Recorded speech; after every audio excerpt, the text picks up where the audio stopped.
This is Eric Muathe from Muathe.com with a quick video here for May 29th, 2019. This is how markets are trading.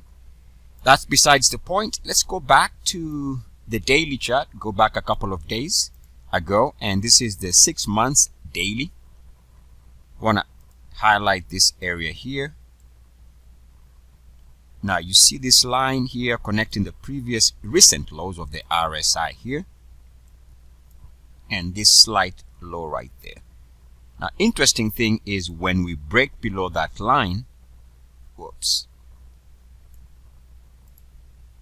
All right, when we break below that line somewhere there, notice of course we have a move to the downside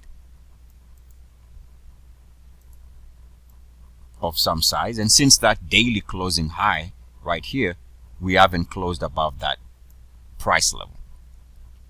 What is interesting, and how the RSI gives us an interesting look as to how markets respond to volatility, is if we take a look at the line extension, something like that, what you see is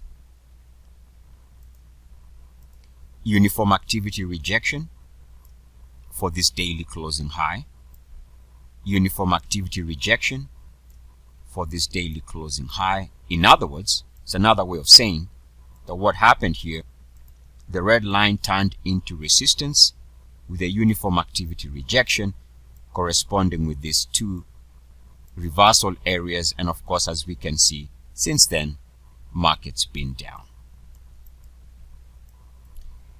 And that's just one quick way you can use the RSI to gauge sentiment or where things are lining up.